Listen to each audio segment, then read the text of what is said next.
Hey all, Pixel here in Provo Garage. We're doing some work on the 56 Olds. In particular, this bumper is in the way. This is the pretty damn good front bumper I was able to get off that really terrible Oldsmobile. The problem is it's in the way. I don't want to store it outside for obvious reasons of it not getting bad, but I can't put it up because it's so damn heavy. So what I've just decided I'm going to do is I'm going to bolt it on the front of the car. It's going to have to come off later, but for now I'm going to pull off the bent and rusty one that's on there right now, bolt this one on. That'll also tell me whether there's any damage to the frame rail, because if this bumper sits straight, then I know that the corner that got crunched in hasn't crunched the frame rail. But yeah, it'll just get it functionally out of the way by storing it on the car. So what I got to do, I'm going to get all this stuff out of the way. I got to push the car, I got to pull the bumper out. Got to push the car back, give me some access, and then yank it off.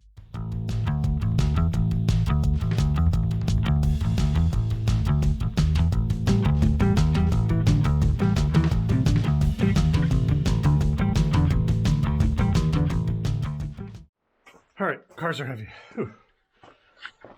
But okay, there's this bolt here, and I might have to loosen the other end of this upper brace. And then down under this, I can reach from underneath. There's like 2 or 3 bolts that hold the main thing on. The wiring is already unplugged. And then I think this is all, yeah, this is all separate. Theoretically, it's like 6 bolts. How easy those bottom ones are going to be get off, I don't know.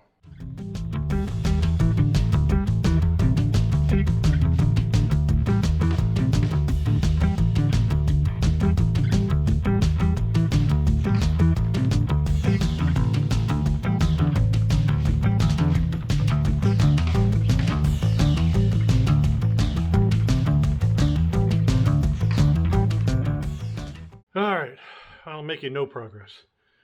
I got the 2 top bolts out, but the bottom one's getting nothing. I finally, as you saw, jacked it up to get myself better access under there, but they don't want to come loose. I was using the inductive heater. I don't know if there's something wrong with it or what, but it didn't seem to be doing a great job of heating. It was getting it warm, but it wasn't getting it hot. I think I'm going to call it, unfortunately, because it's getting really cold, as you can see. But I'm chipping away, and we're back at it. So in the intervening time, we've had a record blizzard here on Rhode Island. 30-something inches, depending on exactly where you are. But basically, we obliterated the previous record by over a foot in most areas. So most of my life for the last few days has been shoveling and wishing that wasn't broken.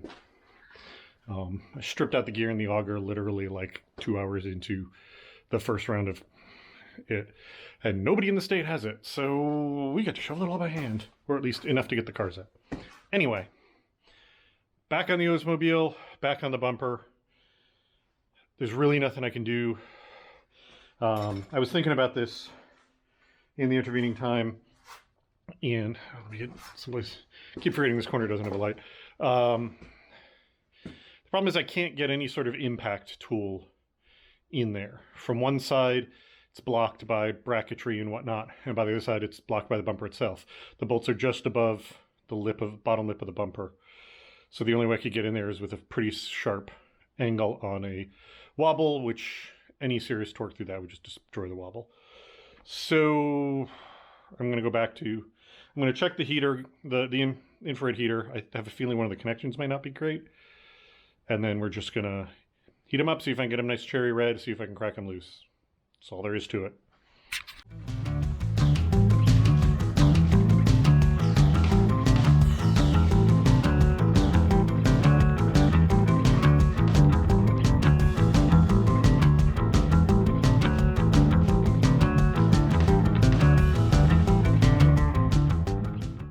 Bumper is loose. Right now, what I've done is replace 2 of the bolts with brand new 1/2-inch bolts, just because everything's rusty enough that putting a bolt back in to hold it so it didn't fall was not the easiest thing. Little bit of weirdness with this. So I heard of these, but didn't realize this car had them. There's 3 bolts, the outer one of which is this eccentric bolt. I don't know how easily you can tell, but it's off center. The bolt is off center from the head, and the head has that ridge around it that fits into a circle in the bumper bracket. And the bumper itself has a slot. And the idea behind this is you can adjust the bumper's height with this bolt by having the other 2 loose and then turning this until the bumper the bumper will rise and fall depending where it is in this rotation until you get it to the right height, and then you lock this one down and the other 2 down. Unfortunately, the one on the other side was cross-threaded, so I'm either going to have to locate another one or I'm going to have to cut the bolt like down in this area and weld on another one. All these bolts appear to be a 9/16, which I don't have any of, but I think I can get. Hopefully that won't be a big deal. This side, all 3 came off. That side, one of them, like I said, this was cross-threaded. The innermost one was not cross-threaded, but was an absolute bear to get off. And then the center one, I couldn't get a tool onto the back of it. I came up with a better idea on this side, but what I ended up doing on the side was just cutting it, because the one I cut is just a normal bolt, so there's no strong incentive to keep it because I can get another bolt and just put it in there.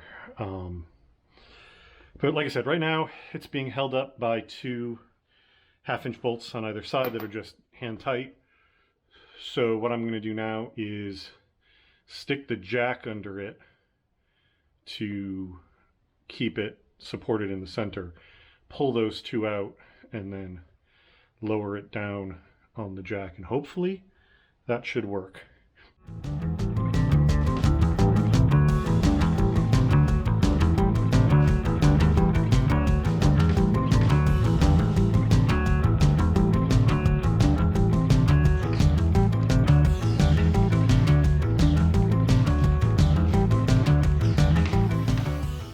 And so here's what we're left with.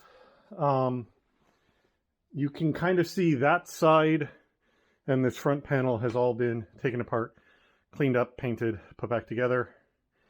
That side has not. This also needs clean up and painted. But again, for now, I'm just putting the bumper on because it gets it out of my way.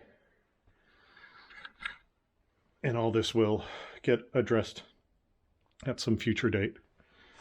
I think I'm gonna pull. Let's get that other bumper over here where it's on the cardboard. I'm gonna tip it down forward and look at how all the inner grills and everything are attached. So, like I think I mentioned before, I gotta cut the rest of that out. I wanted to see about taking basically the centerpiece, these, and the sort of surrounds out to see what the bumper looked like without them. But looking at this, everything's covered in goo. Also, interestingly, this bumper's been apart because it's got this piece on this side and it's missing it on that side. All right, so I just tried one of these. I used my little torch here to heat up whatever this undercoat or whatever it is, and cleaned off one of the bolt heads so I could get a socket on it. And it turned, and there's a nut on the back that's equally covered in rubber goo. So these are going to be a pain to get out. And then I've been looking, these are just threaded in. They don't seem to be threaded into a nut. So as long as they don't just round off, they should be no big deal. And then these side panels, seem to have something similar to these, holding them on, but again, covered in goo. I mean, in theory, the goo probably protected this bumper from rusting out from the inside, like some of them do, so that's good, but ugh, this is going to make everything miserable. I think maybe I can just get a open ended wrench on that without too much fight. And then get that off, and then to get the smaller sockets for that. Alright, so hopefully you're going to be able to see this, but I have found a decent technique for getting to these ones that are covered in this tar, which is before what I was doing on the top, and actually had more on the top, but what I was doing was heating these up and scraping the tar off to expose the sides of the head, and then putting a socket on. But what I realized I can do is heat these up to the point where they're molten, and then just basically push the socket down into the molten rubber, and that lets it get seated around the head, and it comes off. It's a little bit messy, but not terrible, and way faster than trying to chip them out.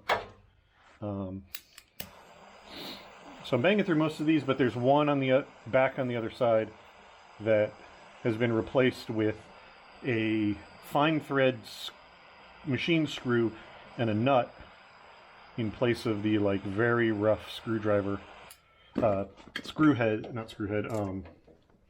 lag type screws, I guess is the best way I can think of it, or sheet metal screws that the rest of these are. So that one is going to take a little extra work, but this technique is getting these off real fast. All the hardware off. This was that one that I was talking about that had something else going on, and as far as I can tell what it was, there was a machine screw that went through a nut that went through the bumper and this, and then there's another nut on the back that it was tightened into, and then the top nut was tightened down onto it to lock it all in place. Why? I don't know. Maybe this hole was stripped out too big for the other ones to work. But either way, when I tried to loosen the machine screw top, it just snapped. That gave me access to the nut, but not well enough.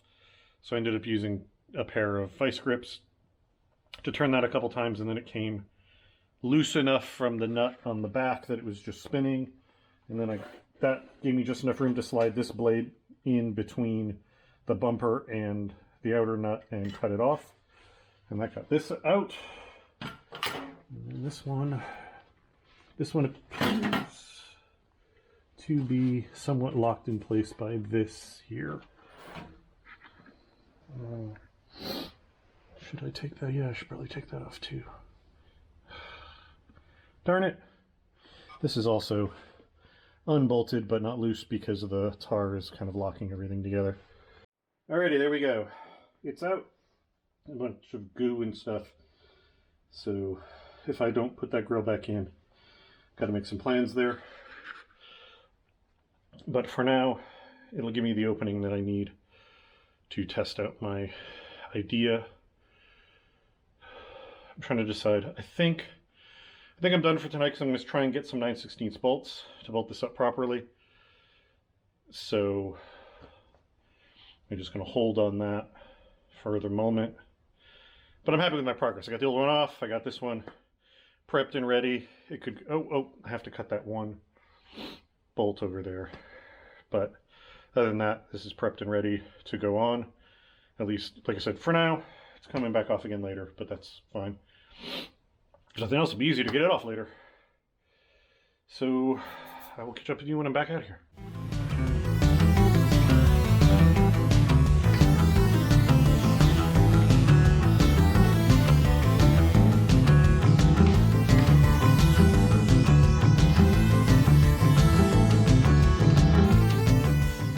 All right, you got that first because she was willing to come out and help me, but not spend a lot of time out in the cold, which I don't blame her for. So, as you saw, we got it back on. The only way the right size, it's not even the right thread pitch, but the right size bolt was available is in grade 8s. So I have like $50+ worth of bolts and nuts here. But hey, these are going to be much easier than the old nasty ones.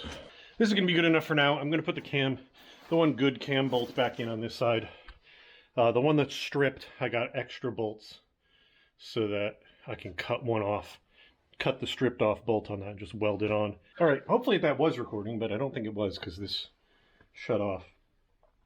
But yeah, no, that thing works great. That cam bolt. Here, I'm gonna get this in the right place first.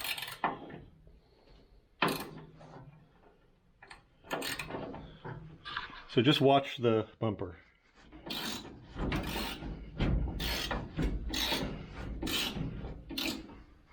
And it hits because it's tipped forward a bit, it hits on the upside. But yeah, see? I can come back down, go back up.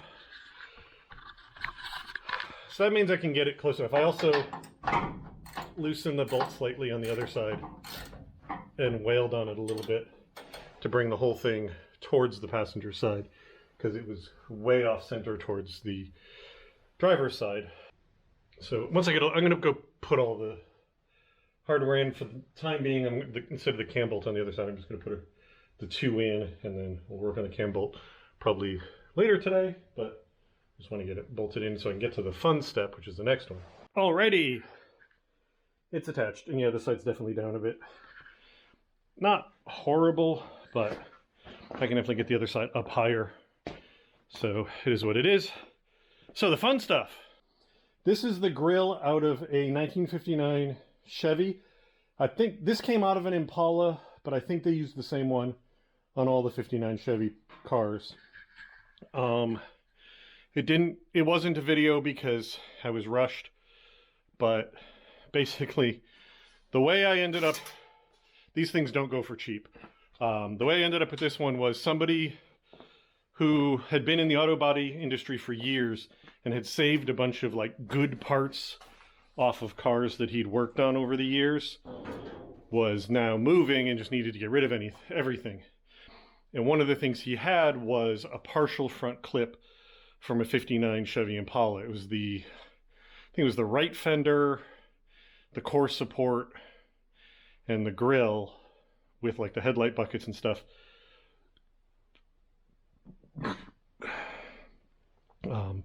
No left fender, no inner fenders. I don't think there were inner fenders. This is a couple of years ago.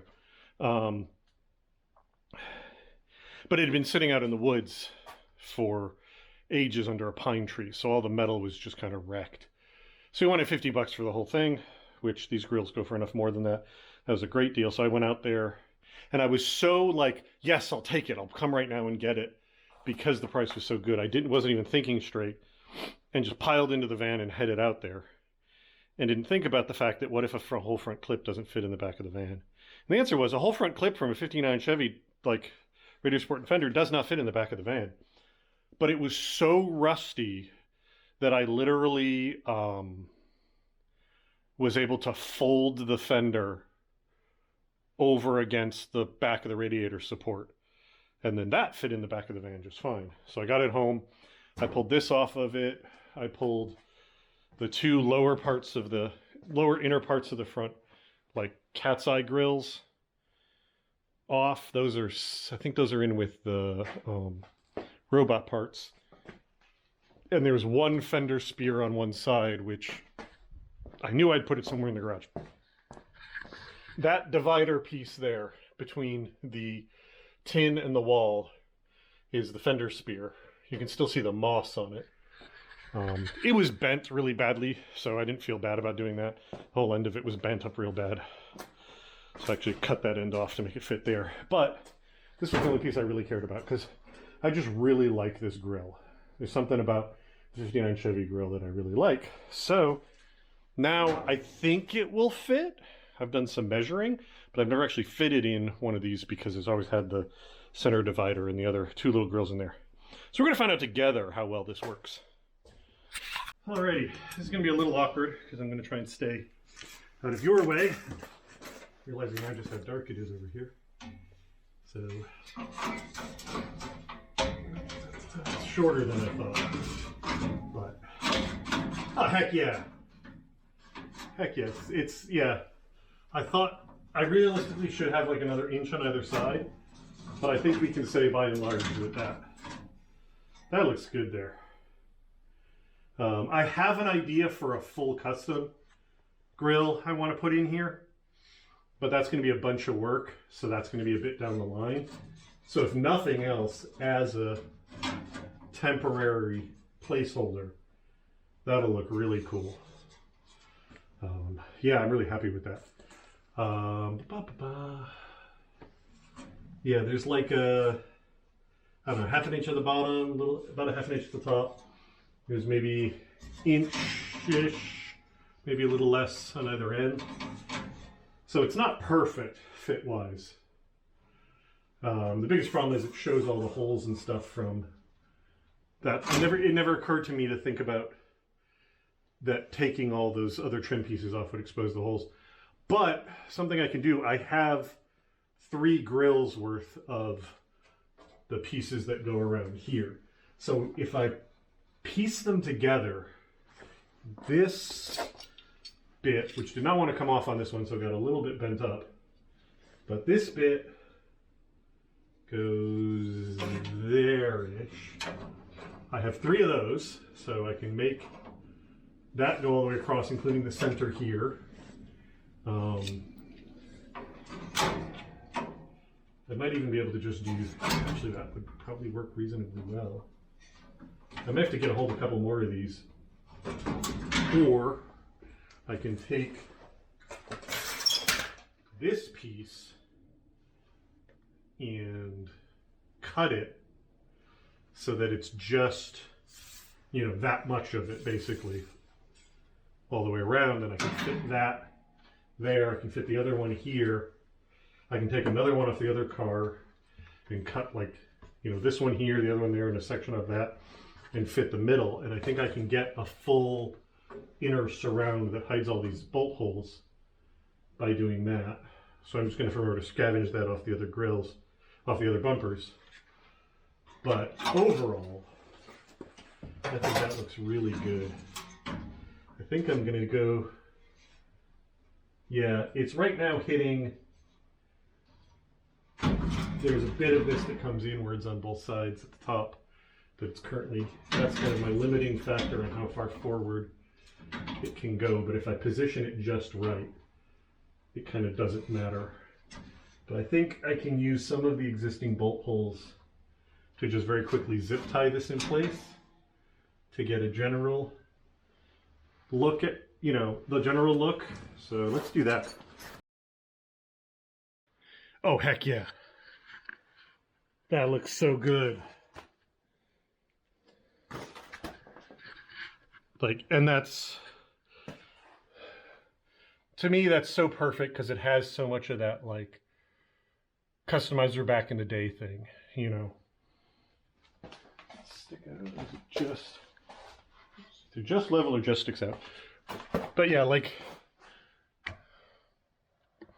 that has so much of a, like, customizer back in the day thing, you know.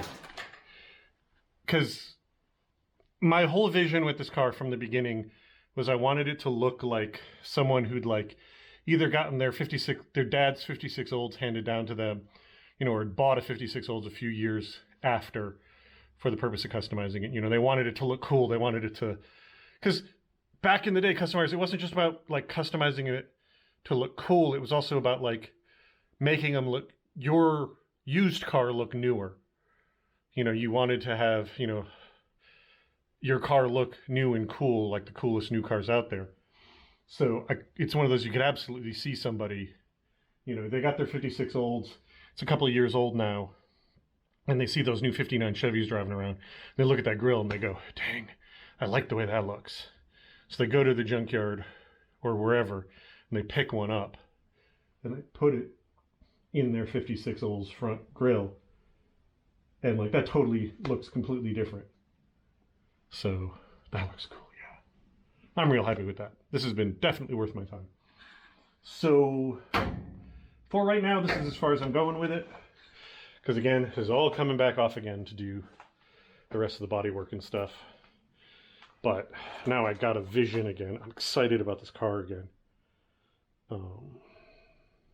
This is part of, I think this is part of why I burned out so hard on this thing, was I was doing nothing. I wasn't expecting to do much of any rust repair.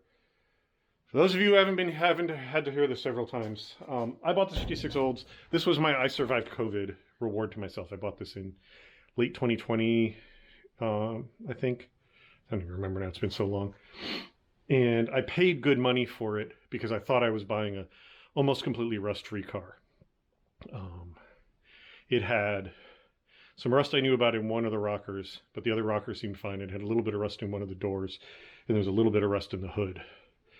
And then when I started digging into it, not the guy I bought it off of, because he clearly knew nothing about cars, but the guy he had bought it off of had hid a bunch of rust.